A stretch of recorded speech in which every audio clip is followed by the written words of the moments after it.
오늘 살펴볼 내용은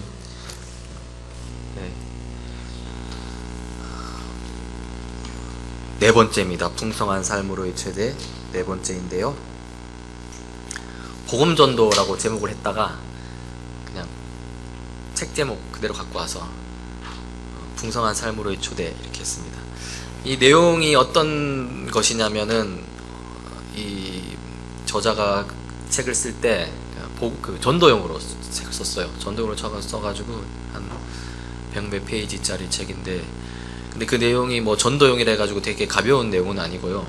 쉽지만은 되게 핵심적이고 중요한 내용들이 들어있어가지고 좀 이거를 우리가 익히는 것만으로 해도 참 큰 효과가 있겠다라는 생각이 들어서 한번 이렇게 좀 이렇게 하고 있고요. 사실 뭐 우리가 예수님을 믿는다라고 해가지고 그럼 예수님이 누구시냐? 뭐 성경의 내용이 뭐냐라고 질문을 딱 받으면은 사실 대답할 때 그렇게 우리가 자신 있게 대답을 잘 못하는 우리 모습을 보거든요. 그래서 꼭 복음 전도용이 아니라 내 자신의 어떤 신앙적인 체계를 세운다라고 생각하고 좀 익혔으면 좋겠고요. 또 그러면서 여기에만 머무르는 것이 아니라, 사실 이걸 하는 이유는 이 체계를 세우고 요 뼈대만 앙상하게 있어라는 그런 것이 아니라 이제 살을 채워가는 것이죠. 그것은 우리 각자의 삶의 경험을 통해서 이제 그 살을 채워 나가는 것이고, 그러면서 이제 온전한 그리스도인으로 자라가는 것은 아닌가 그렇게 생각하게 됩니다. 그래서 풍성한 삶으로의 최대 오늘 네 번째 파트인데요. 하나님이 만드신 세상과 오늘날 우리의 세상, 이렇게 해서 살펴보겠습니다.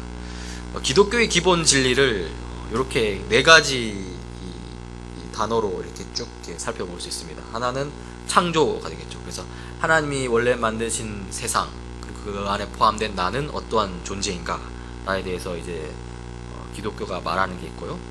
또 타락이 있습니다. 타락은 우리 인간이 이제 하는 것이죠. 우리가 경험하는 세상은 오늘날 왜 이런가, 왜 이렇게 문제가 많은가, 이런 것들에 대해서 성경이 말하는 바가 있고요.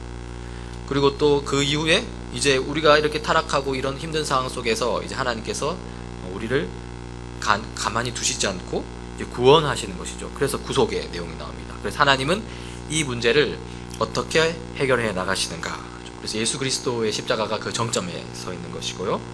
그리고 여기서 끝나는 것이 아니라 구원받았네? 끝! 이게 것이 아니라, 그러면 그 구원해 주신 그 은혜에 대해서, 그 하나님에 대해서 우리는 어떻게 반응할 것인가, 어떻게 응답할 것인가가 나온 것이죠. 그래서 세상을 회복시키시는 하나님께 우리는 어떻게 반응할 것인가가 성경에 나오는 이 기독교의 기본 진로의 큰 틀이라고 볼 수 있습니다. 그래서 오늘은 주로 창조에 대해서 좀 살펴보고요. 그리고 간략하게 타락까지 조금 살펴보려고 합니다.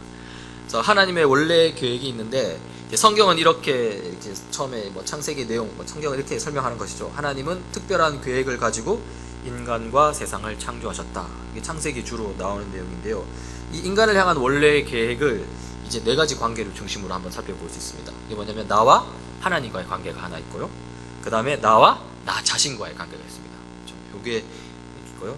그 다음에 나와 옆사람, 이웃과의 관계가 있고, 또 나와 세상과의 관계가 있습니다. 그래서 이 관계들 속에서 하나님께서 원래 계획하시던 바가 있다라는 것이죠. 그래서 먼저 하나님과의 관계에 대해서는 인간은 하나님과 인격적 관계를 맺는 존재로 만들어졌다, 이렇게 하는 것이죠. 그래서 인격적 존재라는 게 뭐냐 했을 때, 기본적으로 이제 뭐 지정의를 가지고 많이 이야기를 하는 것이죠. 지적인 측면, 정서를 가지고 있고, 또 의지를 가지고 행하는 그런 어떤 것들이 가지는 것이 인격적 존재의 특징이라고 말하고 있는데, 이걸 하나님과의 관계에서 프로 설명하자면은 뭐 하나님의 마음을 알아챌 수 있고, 또 하나님의 마음에 반응할 수 있고, 또 하나님을 기쁘시게 할 수 있고, 또 하나님을 슬프게도 할 수 있다, 이런 것이죠. 근데 이게 상당히 굉장히 뭐 되게 우리가 보기에는 뭐 당연하다라고, 뭐 이게 뭐 별건가라고 말할 수 있는데요. 사실 하나님과의 관계에서 이렇게 할 수 있다는 것은 굉장히 특권입니다. 보면 제가 하나님은 그 어떤 것에도 영향을 받을 수 없다, 이렇게 하지 않습니까? 이게 철학자들은 옛날에 철학자들은 고민을 많이 하지 않습니까? 이 세상에 일어나는 이 만물의 일들과 그것들에 대해서 막 고민을 하지 않습니까? 근데 이게 만물을 쭉 보면은 이 만물이 존재하면 그 원인들이 항상 있어요. 내가 있으면 내 부모가 있고, 내 부모가 있으면 내 할아버지 할머니가 있고, 그런 식으로. 그러니까 모든 것은 어떤 그 원인이 있다는 것을 이제 생각한 것이죠. 그러면 그 원인이 있고 원인이 있으면은 최종적인 제일 밑바닥에 원인이 있을 거 아닙니까? 그게 신적 존재다 이렇게 말했어요. 그래서 이 최고 그 궁극적인 신적 존재는 결코 다른 것에 의해서 영향을 받거나 어떤 이렇게 움직일 수 없는, 그러니까 어떤 영향을 받을 수 없는 존재다 이렇게 말해요. 그래서 어떻게 말하냐면은 하나님과 같은 신적 존재는 그 어떤 것에도 영향을 받을 수 없다 이렇게 결론을 내립니다. 그런데 성경은 뭐라고 말하죠? 뭐냐면 하나님이 우리에게 영향을 받으신다라고. 성경 엄청 많이 나오잖아요. 우리 때문에 슬퍼하시기도 하고 후회하시기도 하고 뭐 화를 내시기도 하고 기뻐하시기도 하고. 그러니까 사실 이거는 성경에 나오는 요 표현들은 우리는 그냥 너무나 당연하게 받아들이지만은 한번 생각해 보면은 결코 이게 진짜 이게 그냥 당연한 것이 아닌 정말 엄청난 특권이라는 것을 볼 수 있는 것이죠. 그래서 인간은 하나님과 인격적 관계를 맺는 존재로 만들어졌다. 요것은 우리로 하여금 굉장한 어떤 그 삶의 어떤 의미, 목적을 한번 돌아보게 하는 것입니다. 그래서 하나님은 인간에게 영향을 받으신다. 하나님에게 인간이란 그만큼 중요한 존재라는 것이죠. 그래서 사랑을 주고받는 관계다. 그래서 사랑의 관계에서 스바냐 3장 17절 우리가 많이 기억하고 있는 말씀 내용 아닙니까? 제가 한번 읽어보겠습니다. 너의 하나님 여호와가 너의 가운데에 계시니 그는 구원을 베푸실 전능자시라. 그가 너로 말미암아 기쁨을 이기지 못하시며 너를 잠잠히 사랑하시며 너로 말미암아 즐거이 부르며 기뻐하시리라 하리라. 어떻습니까? 하나님이 우리 때문에 엄청 기뻐하신다는 것이 이 말씀에 이렇게 나오잖아요. 근데 아까 봤듯이 하나님이라는 어떤 신적 존재가 우리 때문에 막 이렇게 한다는 것은 사실 우리가 이성으로 따져봤을 때는 결코 사실 이해할 수 없는 부분입니다. 그렇잖아요. 성경에 보면 하나님 후회하신다 그걸 말하잖아요. 근데 하나님 후회하시는 게 사실 우리로 이성적으로 생각해 봤을 때는 불가능이잖아요. 어떻게 그 완벽하신 하나님이 후회를 하신대? 그거는 우리가 그냥 우리 입장에서 그냥 받아들일 수밖에 없는 내용이에요. 그러니까 하나님이 우리와 사랑을 주고받으시고 그렇게 교제를 가지신다는 것은 굉장한 특권이다. 거기에 대해서 우리가 어떻게 반응할 것인가. 그래서 마태복음 22장에 보면 이렇게 나옵니다. 네 마음을 다하고 네 목숨을 다하고 내 뜻을 다하여 주 너의 하나님을 사랑하라 하였으니 이것이 가장 중요하고 든가는 계명이다. 하나님이 우리에게 사랑을 베푸시고 우리와 관계를 맺으시려고 하실 때 우리는 거기에 대해서 반응을 해야 된다는 것이죠. 응답을 해야 된다는 것이죠. 그게 바로 사랑이고 순종하는 삶이라고 볼 수 있습니다. 그래서 이 하나님과의 관계 속에서 우리 인생의 목적이 나오는데요. 하나님은 인간을 만드셔서 그 인간에게 무조건적인 사랑을 주시고 인간이 그 사랑에 반응하며 살아가도록 하셨다. 이렇게 나옵니다. 그래서 하나님의 부르심이 있다면 또 거기에 대한 응답이 있는 거죠. 우리의 응답. 그래서 부르심과 응답의 관계라고 할 수 있고요. 또 하나님의 이게 뭐 소명이 부르심인데 하나님의 명령이 있다면은 거기에 대한 순종의 관계가 있죠. 근데 그 순종이라는 것은 로봇처럼 억지로 그렇게 하는 것이 아니라 우리가 자유의지를 가지고 있으면서 자발적으로 기꺼이 하는 그런 것이죠. 그래서 이 하나님과의 관계 속에서 우리가 인생의 목적을 한번 인생의 의미를 생각하게 되는 것인데요. 그것은 하나님의 무조건 사랑을 받아들이고 또 그것에 반응하여 살아가는 것.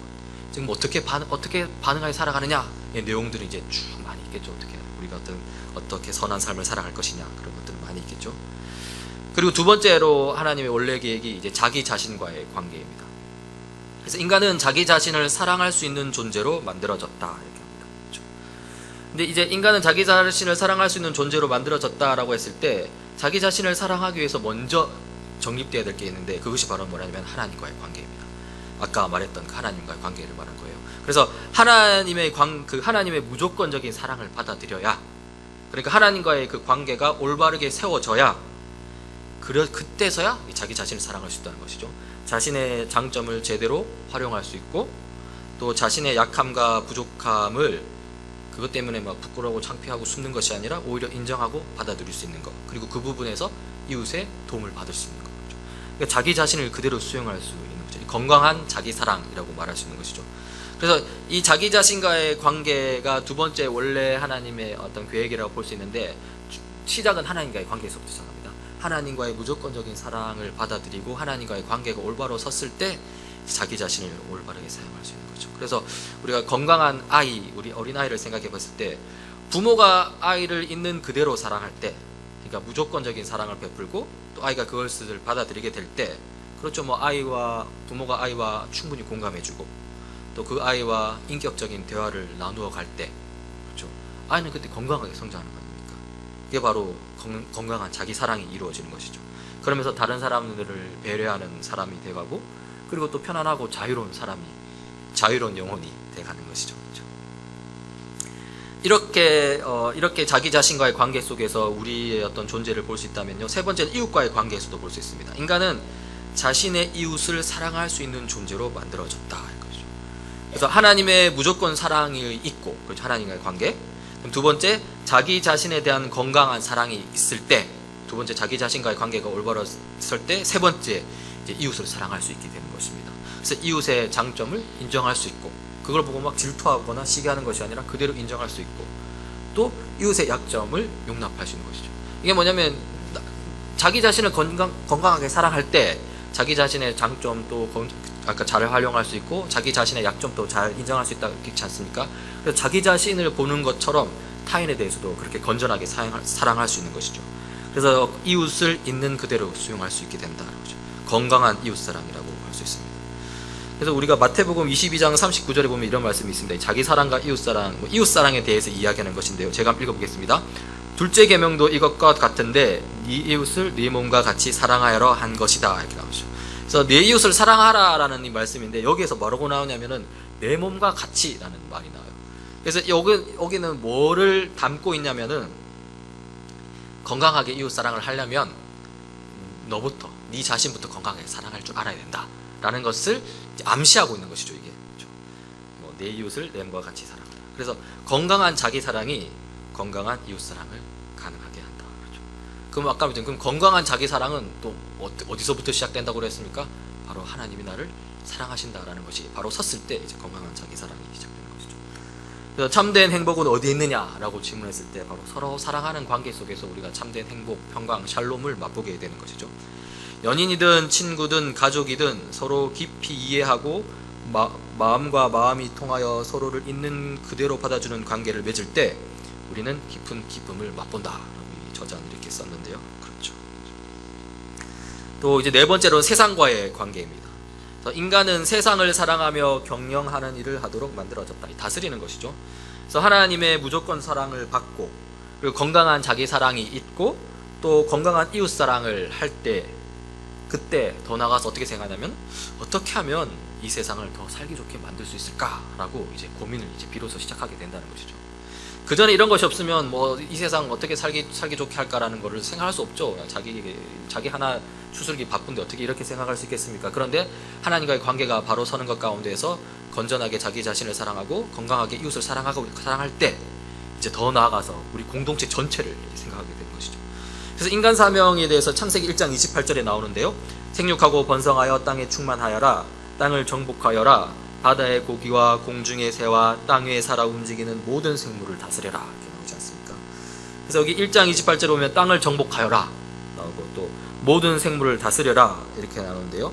이 정복하라, 다스려라라는 말에 대해서 우리가 많이 오해를 해왔다라는 것은 우리가 많이 알고 있습니다. 그렇죠? 이걸 정복하라는 것을 마치 자신이 가진 힘으로 세상을 착취하거나 파괴하는 것으로 잘못 받아들인 것이죠. 이건 진짜 완전히 성경을 거꾸로 해석한 것입니다. 그렇죠?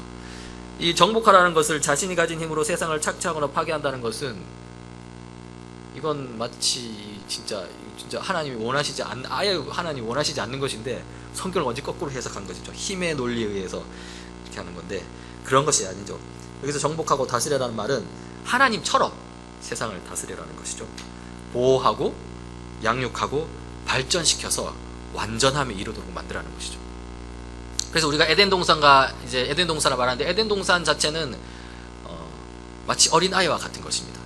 근데 어린 아이에만 머무르면은 문제가 되는 것이잖아요. 어린 아이는 자라야 되는 것이잖아요. 어디까지 자라냐면 성인이 되기까지 자라야 되는 것이죠.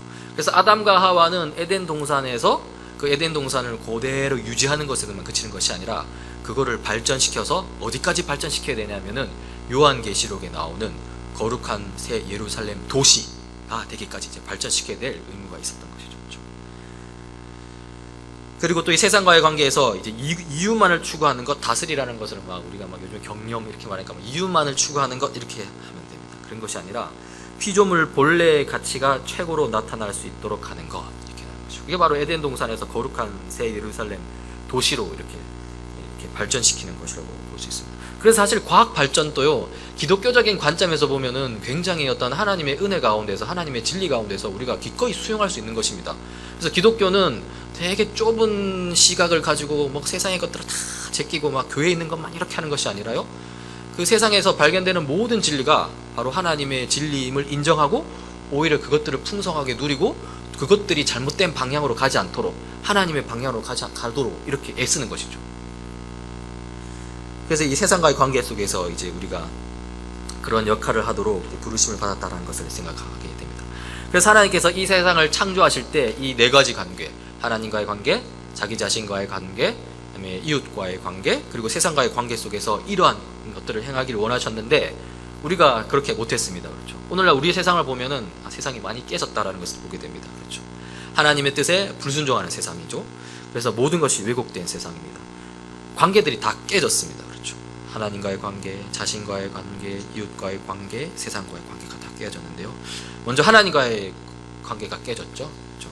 그래서 하나님의 무조건적인 사랑을 믿지 않습니다. 그렇죠. 전혀 믿지 않습니다. 뭐 하나님을 누구인지 알지조차 모르고 뭐 거부하는 상황인데 뭐 그 하나님의 무조건적인 사랑을 믿겠습니까? 오히려 그럼에도 불구하고 사람의 마음속에는 종교의 씨앗, 종교성이 있어가지고 어떤 위기에 처했을 때 또는 어떤 상황에 처했을 때 이 신적 존재를 찾게 되잖아요. 그럴 때조차도 그 신적 존재를 어떻게 상정하냐면은 나에게 무조건적인 사랑을 베푸는 그런 존재가 아니라 내가 무언가를 해야만이 거기에 대해서 이렇게 뭔가 이렇게 해주시는, 그렇게 생각하고. 그래서 세상의 모든 종교들은, 기독교를 제외한 모든 종교들은 인간의 어떤 구원을 위해 어떤 자기의 어떤 선행을 요구합니다. 근데 사실 이 타락한 인간은 그것을 충분히 충족시키지 못하죠. 거기서 불안해하고 두려워하고 괴로워하게 되는 것이죠. 그래서 하나님이 누구인지 알지 못하고요. 알지 못하니까 기도를 해도 어제 허공에다가 하는 것처럼 느껴집니다. 그렇죠? 하나님의 뜻보다 자기 계획이 더 중요합니다. 그래서 자기의 뜻이 더 중요합니다. 그래서 막 기도하는데요, 이게 이제 안 통하는 것이죠. 그러다가 어떻게 나오냐면은, 야, 하나님이 죽었구나, 또는 이제 하나님 뭐 이러냐 하고 조롱하게 되는 그런 상황입니다. 그래서 이 하나님과의 관계가 깨졌다는 것을 볼 수 있게 되고요. 또 이제 두 번째로는 자기 자신과의 관계가 깨졌습니다. 하나님의 무조건적인 사랑을 믿지 않기 때문에, 그러면서 이제 타락한 이 세상적 기준에 따라 스스로를 평가하게 되는 것이죠. 외모나 뭐 능력이나 여러 가지 어떤 외적인 요소를 가지고 자기 자신을 평가하는 것입니다. 그러니까 건강한 자기 사랑이 이루어지지 않는 것이죠. 가장 잘 드러나는 게 비교 의식이죠. 이 비교 의식은 거의 우리 인간에게 있어서요, 본능과도 같은, 타락한 우리 인간 본성에 있어서요, 본능과도 같은 그런 것인 것 같아요. 모든 사람들이 기본적으로 비교 의식이 있습니다. 그렇죠? 끊임없이 다른 사람과 비교하면서 자기의 가치를 찾고자 하는 것이죠. 그래서 남보다 좀 낫다 싶으면 이제 우월 의식에 딱 갇힙니다. 근데 남보다 못하다 싶으면은 이제 열등 의식에 갇히게 되는 것이죠. 그냥 그 사이를 왔다 갔다 합니다. 그렇죠? 그러니 어떻습니까? 인생이 불만족스럽고요. 그리고 막 아무리 뭐가 하려 해 그래도 결국에는 내보다 나은 사람이 있거든요. 그럼 거기에 자꾸 비교하면은 좌절하게 되는 것이죠. 그리고 절망하게 되는 것이고요.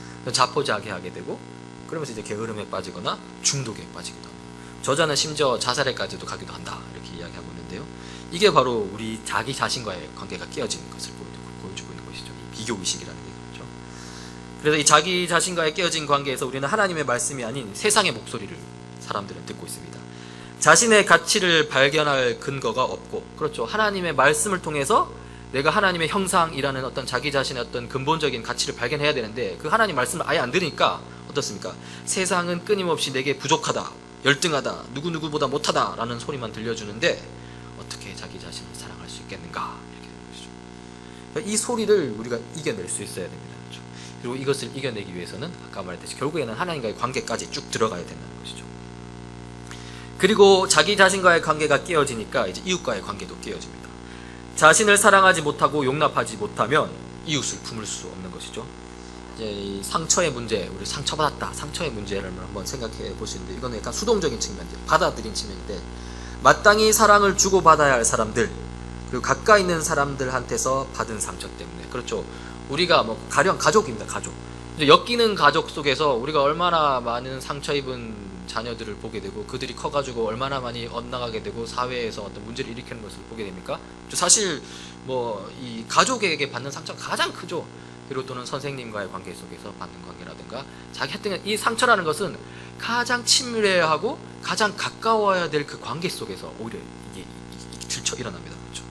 그 받은 상처 때문에 자신이 무가치해 보이고 더 이상 다른 사람을 사랑하는 것도 겁나고 하기 싫고 또 사는 게 의미가 없어지는 상황.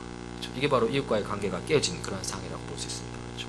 그래서 이 상처의 문제가 해결되지 않아 가지고 헤매는 것을 우리 지금 우리 시대에서 우리 너무나 많이 볼 수 있죠. 그렇죠? 뿐만 아니라 능동적으로 이제 악을 행합니다. 그렇죠? 그래서 어떤 스카펙이라는 정신 상담학자가 거짓의 사람들이라는 책을 썼는데요. 그 사람이 이제 사람인데 이 상처의 문제를 다루면서 이 사람이 뭐라고 말했냐면은 자기들이 상처받은 자녀들의 부모를 봤을 때 그 상담학자 말하는 그 부모는 악마다 이렇게 표현합니다. 그러니까 완전히 이해가 안 되잖아요. 그러니까 우리가 생각할 때는 그 부모도 나름대로 어떤 어려움이 있어가지고 뭐 이렇게 자녀에게 이렇게 영향을 준다 이렇게 할 수도 있겠지만은 그런 경우도 물론 있지만은 그 상담사가 수많은 사례들을 상담하면서 보니까 어떤 부모들은 굉장히 진짜 자기도 이해할 수 없을 정도로 자녀를 다루는 걸로서 봤을 때 이 사람은 진짜 내가 봤을 때 악마와도 같은 사람이다. 거짓의 사람이다. 라고 글을 쓴 것을 봤거든요. 그런 것들이 어쩌면 성경에서 이렇게 로마서 1장 29절 31절에서 이렇게 표현할 수 있는 것이겠죠. 사람들은 온갖 불의와 악행과 탐욕과 악의로 가득 차 있으며 시기와 살이와 분쟁과 사기와 저기로 가득 차 있으며 수군거리는 자요 중상하는 자요 하나님을 미워하는 자요 불순한 자요 오만한 자요 자랑하는 자요 악을 꾸미는 모략꾼이요 부모를 거역하는 자요 우매한 자요 신의가 없는 자요 무정한 자요 무자비한 자입니다. 그래서 우리가 이웃과의 관계가 깨지면서 수동적으로는 상처를 받기도 하지만은 내가 이제 능동적으로 가가지고 상처를 주기도 하는 그런 것을 우리가 볼 수 있습니다. 그러면서 이렇게 이웃과의 관계가 깨지니까 이제 세상과의 관계도 깨집니다. 세상을 잘 다스린다기보다는 세상을 어떻게 이용해 먹을까만을 생각한다는 것이죠. 그래서 다음 세대를 생각하기보다는 자기 세대만 생각하는 것이죠. 환경 파괴, 자원 낭비가 대표적인 그런 어떤 세상과의 깨진 관계를 보여주는 사례라고 할 수 있는 것이죠. 그래서 자기 나라, 자기가 속한 집단, 자기 가정, 더 나아가 자기 혼자만을 생각하는 것이죠. 극단적 이기주의가 될 수 있고요. 여기서는 경쟁과 도태가 빈번하게 일어납니다. 그러니까 이런 경쟁과 도태 속에 처하게 되면요, 정신적으로 진짜 힘들 수밖에 없고 진짜 완전히 세상이 미쳐 돌아가게 되는 것이죠. 그래서 우리가 뉴스를 보면은 정말 이해할 수 없는 일들이, 그러나 또 이해할 수 있는 일들이 많이 일어나는 것을 보게 됩니다. 이렇게 세상과의 깨진 관계 속에서 우리가 더 나은 세상을 과연 이야기할 수 있을까? 더 나은 세상을 만들어 봅시다. 우리 세상을 변화시켜 봅시다. 제가 대학교 다닐 때, 제가 다닌 대학교가 기독교 대학이라 가지고 항상 하는 말이 세상을 바꾸자, 그런 이야기 많이 했었는데요. 사실 졸업생들이 하는 말이 너무 힘들어 이렇게 많이 하면서 봤어요. 그래서 더 나은 세상을 이야기하면은 무슨 꿈 같은 소리, 그런 종류의 말이 되어버린 것이죠. 그래서 어떻게 하냐면 악한 세상, 타락한 세상을 이제 그냥 그러려니 하고 받아들입니다. 그리고 그걸 정상적인 것으로 그냥 여겨버리게 되는 것이죠. 결국 진정한 소망을 잃어버리게 되는 것입니다. 그럼 이제 삶의 의미와 목적이 없어지는 것이죠. 그러나 우리 인간 내면을 깊숙이 살펴보면 거기는 하나의 갈망이 있는데 그게 결국 더 나은 세상에 대한 갈망이 있는 것이죠. 그렇죠? 무조건적인 사랑이 있는 곳, 그리고 삶의 의미와 목적이 있는 곳, 그렇죠? 그리고 행복과 평안이 있는 곳. 이거는 진짜 우리가 사실은 정말로 우리가 갈망하는 것이거든요. 그리고 이 모든 것을 갖춘 곳이 바로 하나님 나라 것이죠. 그래서 성 어거스틴이 이렇게 말했습니다. 우리 마음이 그분 안에서 안식을 찾을 때까지, 여기서 안식은 위로, 평안 이렇게 할 수 있습니다. 우리 마음이 그분 안에서 위로, 평안, 안식을 찾을 때까지 우리는 평안할 수 없다, 안식할 수 없다, 위로를 얻을 수 없다. 그래서 하나님을 통해서만 그것을 누릴 수 있다. 그래서 하나님과의 관계가 먼저 서고, 그 다음에 자기 자신과의 관계가 서고, 그 다음에 이웃과의 관계가 서면은 세상과의 관계가 바로 서게 되는 것이죠. 그리고 우리가 그거 진정으로 소망하는 올바로 완성된 하나님 나라가 바로 요한계시록 작년에 우리가 매일 성경을 통해 묵상했던 거룩한 성 새 예루살렘, 이거 바로 천국이 아니겠습니까? 그것을 갈망하면서, 근데 여러분 그것을 상상하는 것은 결코 헛된 상상이 아닙니다. 그렇죠? 그것을 갈망하면서 현재의 삶을 힘차게 살아나가는 우리가 되기를 간절히 소망합니다.